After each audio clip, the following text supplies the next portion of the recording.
Hello, and welcome to How to Write Science Fiction That Doesn't Suck.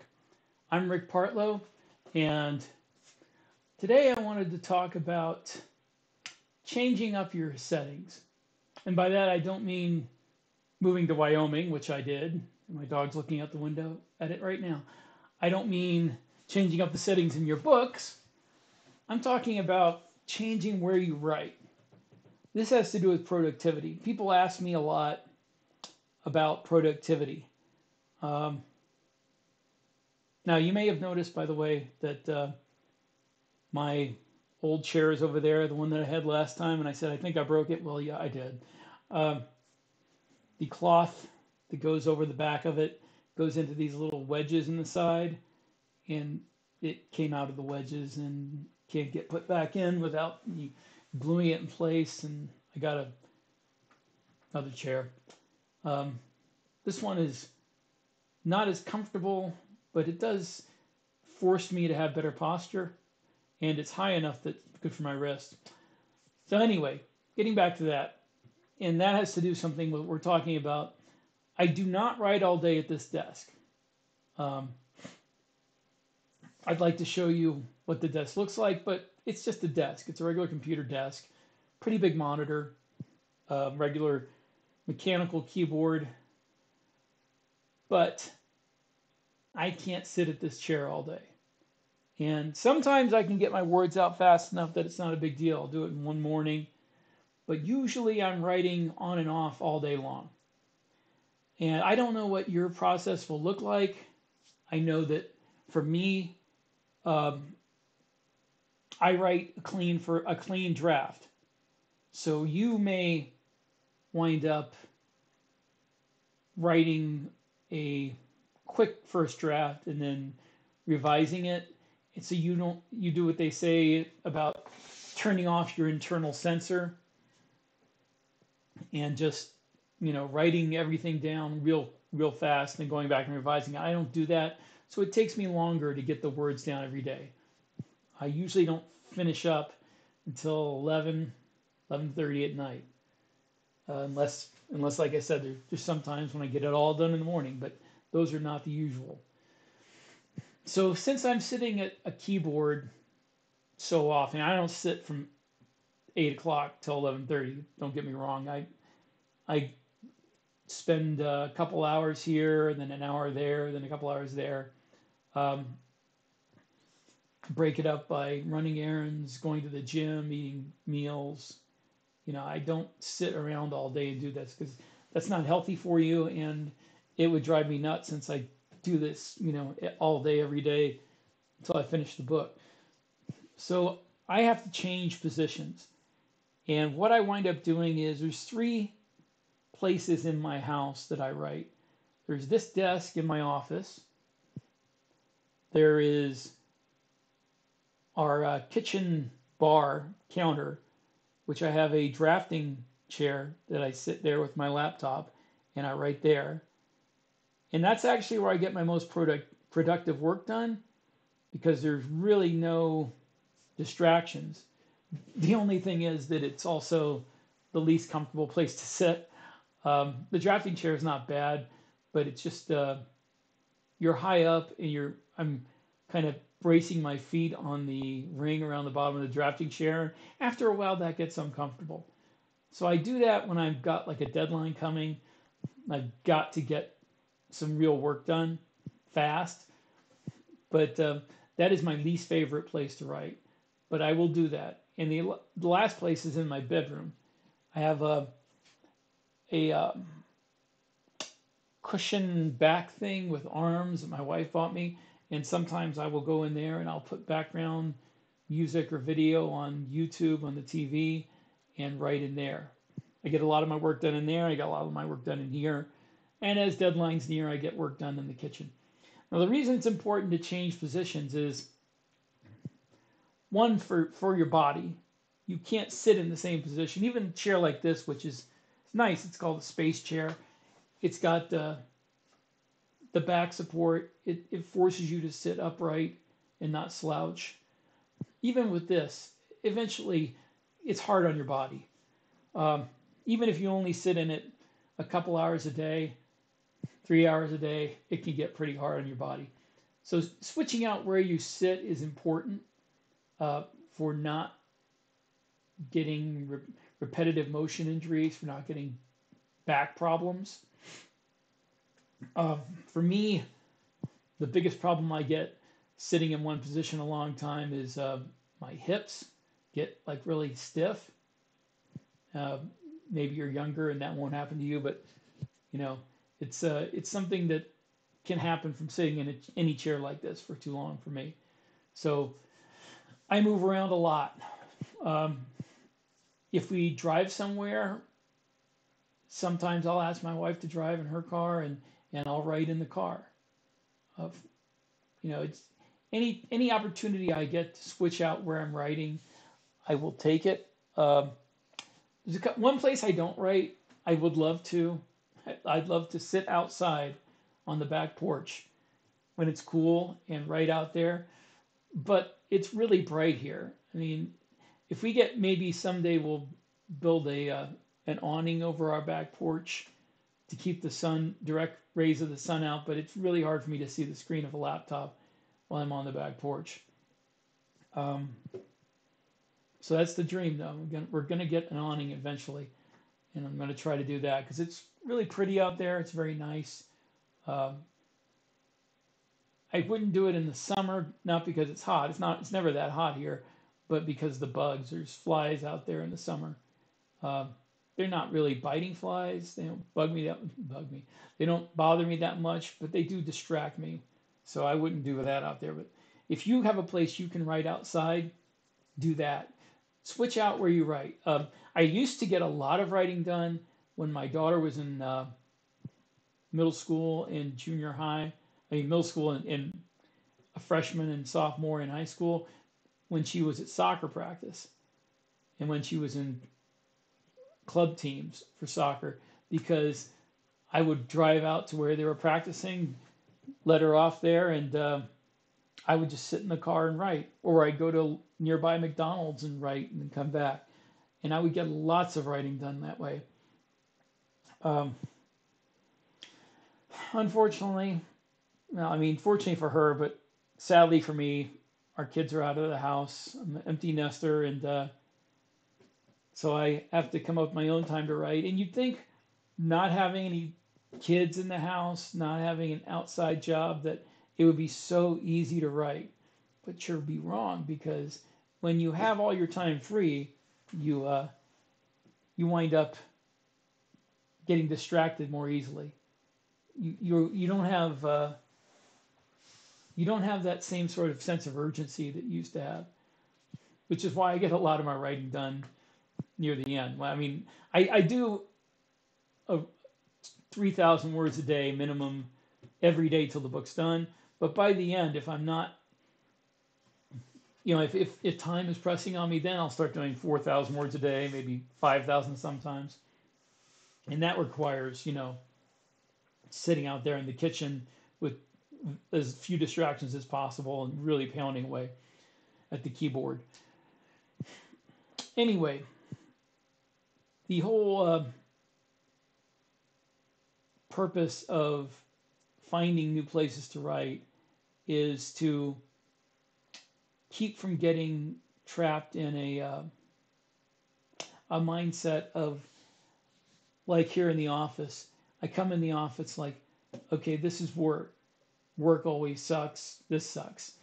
If you write other places, you're it doesn't feel, to me, I can't speak for everybody. If I write other places, it doesn't feel as much like work. It feels more like it was when this was a hobby, just my passion. And it still is my passion. But so it's nice having an office. I didn't have an office for the longest time. I wrote, my home computer was at a desk in the living room because we had 2 kids and 3 bedrooms, and there wasn't room for another office. Uh, but now that I have an office, I come in here and it's like, this is a place where I work. And now that I have this chair, it's even worse, because that chair, that that that chair, sorry, That chair was comfortable. Um, it was. I could sit in that. I could like sit in, lotus position in that chair and watch TV. I usually like watch YouTube videos on that. Um, I could, cruise the internet. I could do whatever, and it felt less like work. But this one especially feels like this is a chair that says, "Get to work, don't mess around," and that's good. That's good. That's what you need when you're doing this full time. But also, it can mean you start doing that for a couple hours and it gets tedious. That's another reason why switching out where you work is a good idea. I think we have this concept from the whole modern work ethic of people working in offices, that sitting at your desk and typing away on your computer's work. And if you do it somewhere else, it's not. And maybe sometimes people feel guilty if they're not sitting at that desk tapping away. But when you work in an arena that demands imagination, then you need to find a way to activate your imagination and deactivate the whole "this feels like work" part of your brain. Um, and that can be why it takes me till 11:30 at night to get those 3,000 or 4,000 words done, because you get to a point where this is work, and work drags at you, makes you tired. But um, I will tell you that one thing I do that brings productivity, that maximizes the productivity for me. You may not want to do this. I know a lot of professional authors that don't do this, but for me, it's the only way. Don't take days off till the book's done. I know authors who will say, "Oh, I take off the weekend, spend it with my family, I work on the weekdays," and that's cool. I mean, I respect that. But for me, any day that I don't work on the book, the concepts, the momentum just kind of flows away from me, and I have to regain that. Uh, Worst thing that ever happened to me, writing wise, as far as momentum went. I think it was 2 years ago, but it might have been not this last May, but May of 21. I had two books that were due in June, and I finished, and I had a 2 week vacation in Yellowstone. This is back when I lived in Florida. 2 week vacation in Yellowstone, where I was flying out to Bozeman, renting a car, going to Yellowstone, spending all day for 2 weeks in Yellowstone, not having any time for writing. So I finished one of the books, except for some editing.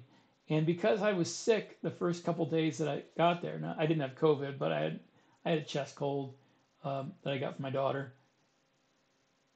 She was in high school at the time, and she brought it home, and me and her mom both got it.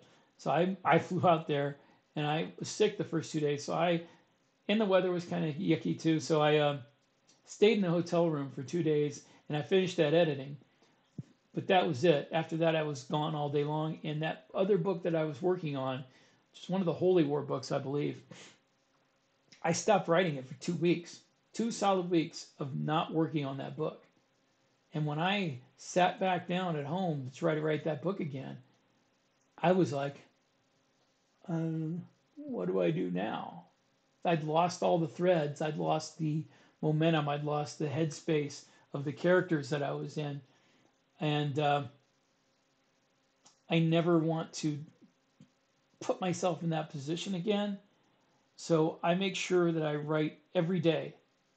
And if there's some emergency where I have to do something else, um, I will at least read part of the manuscript that day. And that doesn't come too often. I mean, there's hardly any day where I'm not able to sit down and write at some point in the day.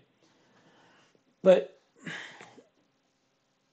I feel like that people who take weekends off. I envy them the ability to do that and then to step back into their work with the same sort of mental momentum. But for me, it's important that I do not take a day off until the book's done. I like to take days off after the book's done. Sometimes I do. I didn't this time. This last few months uh, have been kind of hectic, and I've really gone from one book to another. But usually, if I finish a book, or if I'm working on two, if I finish the second one, I will take a couple weeks off, at least a week, usually 2 weeks. Haven't done that lately, but that is works better for me. Now, what will work better for you is going to be something you have to experiment with. I don't trust people that tell you that their way is the only way to get things done or the best way to get things done.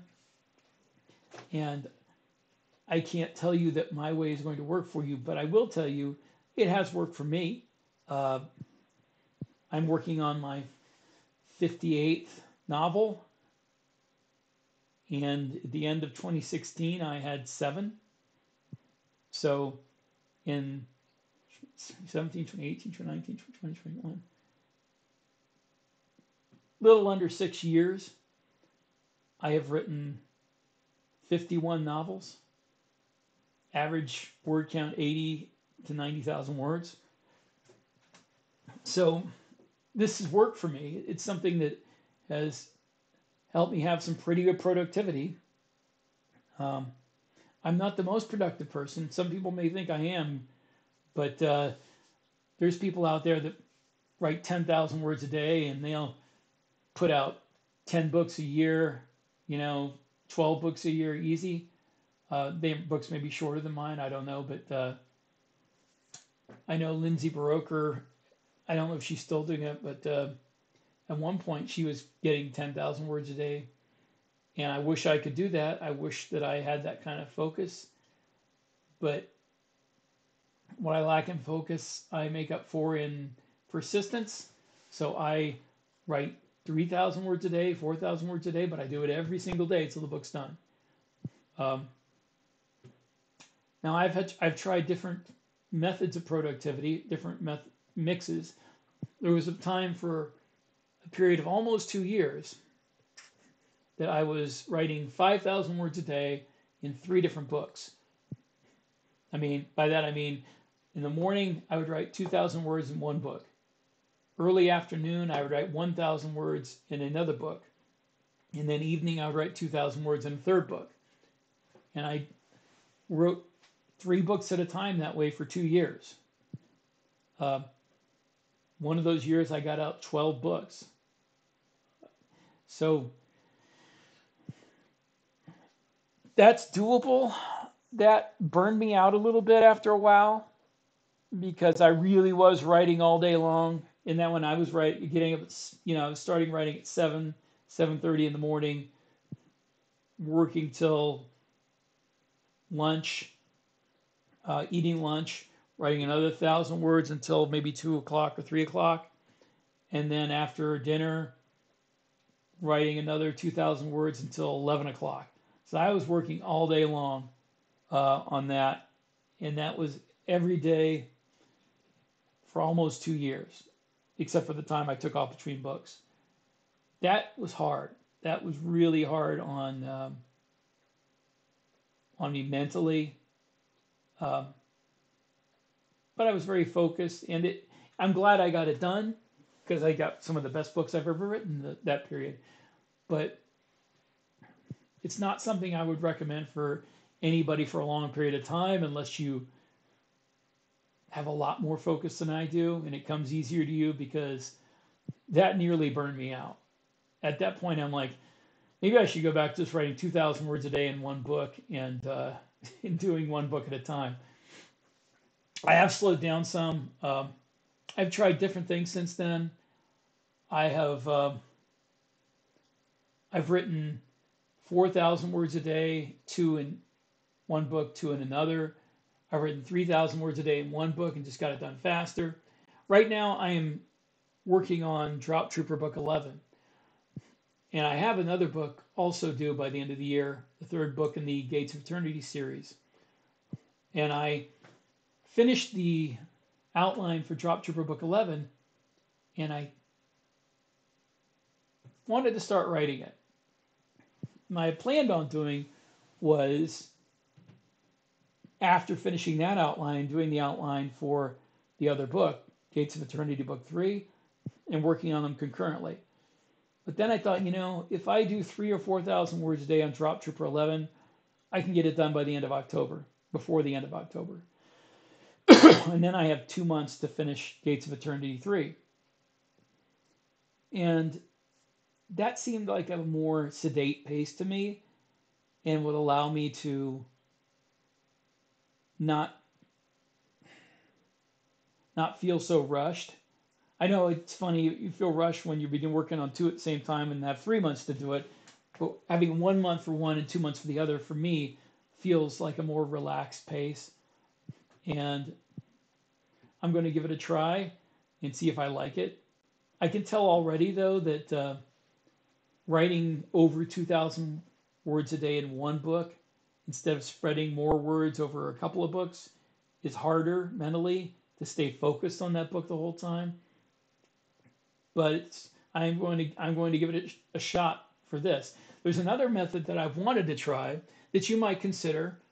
And I've never gotten the opportunity to try this because I've had people who are I've been dealing with deadlines that were too close for me to do this, but I think this will be a good system for me if I can get the chance to try it, and I will next year. I swear it. I can write 3,000 words in a day. I know it's easy for me to write 3,000 words in a day. I can write 1,000 words in a project easily. When you get to 2,000, it gets a little bit hard. Getting to 3,000 words in one project in a day is really hard. So I figure if I write 3 books at once and I do 1,000 words a day on each book, so 3,000 words a day, 1,000 word for each book, that mentally and concentration wise, that would be the easiest way for me to write them. And that way, each book is going to take 3 months to write ish. But by the end of 3 months, I have 3 books done. So it's the average of a book a month, but it's 3 months till you see the results. So I'm going to give that a shot at some point. I would like to just next year just do that and see how it works. That will depend on if I have contracts that need fulfilling and how long they give me to finish them. I have feelers out with a couple of different people about doing series with them, and I'm always going to be doing series with Athon, so it's a question of whether I will have the opportunity to do that. But if I can, I'm going to start in January doing that. Okay, so that is my spiel about productivity and how to maximize your productivity while still maintaining kind of energy level, a mental energy level and focus. And I have to add that caveat again, and I can't overemphasize this enough. This works for me. These are ideas that I have tried that work for me. This may or may not work for you. I mean, it could. It's not impossible, but the main thing you need to do is experiment. Experiment and see what your best arrangement of work and time off and the place in the house you're most productive, the tool that you're writing with that's most productive. Some people write on iPads, some people write on their phone, some people dictate. I can't do that. I cannot dictate. I have written on my phone before, only little sections or ideas, but it has happened. So you need to experiment. Don't get tied down to your desk. Don't sit down at the desk and say, this is where I'm going to work. And if I'm not at my desk, I'm not working. Experiment. Go outside. Write in your car while you're waiting for somebody. Uh,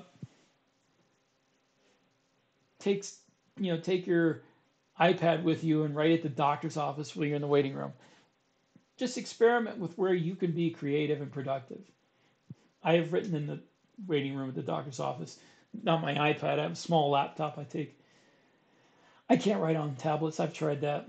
Um, it's a thing with I have to be able to see everything I'm writing and have response time that's faster than I can get on tablets. But you might be able to. So experiment with that. Don't limit yourself to one spot in your house, to one time of day. Now, maybe you will be better if you go to just one time a day, but experiment before you settle on that, before you decide this is the place that I have to write, this is the time that I have to write. Play around with it. See if your imagination works better if you change the times up and the places up. It can be. I mean, everybody's different. I can only tell you what worked for me. Also, remember, just because you are getting words on the screen doesn't mean that you're being productive. Those words have to be good words. So don't be obsessed with getting like 5,000 or 6,000 words a day out. If you can only get 1,000 good words, then work on that. Start with the 1,000 good words and work your way up. Because, I did not start out writing 3,000 words a day or 4,000 words a day or 5,000. I started out writing a few hundred words a day, if that. And it took me a long time. It took me years to get to the point where I can write down 2,000 or 3,000 words that I know are they're pretty much the last draft. They will get obviously, edited and checked for spelling and things like that, but this is not going to be revised. This is going to be corrected, and this is going to be the final thing that goes out. So it took me a long time to get to that and lots of experience. You do not know what's going to work best for you until you put that time and experience in. So experiment with places, with times of day, with tools, and see what works for you. All right, I'm going to let this go and get it on out there. I'm trying to do these videos more often. I had a lot of deadlines and a lot of things going on for a while, and it took me away from this. But I know a lot of people enjoy it, so I'm going to try to get more of these out there. And thank you for watching, and I will talk to you all later.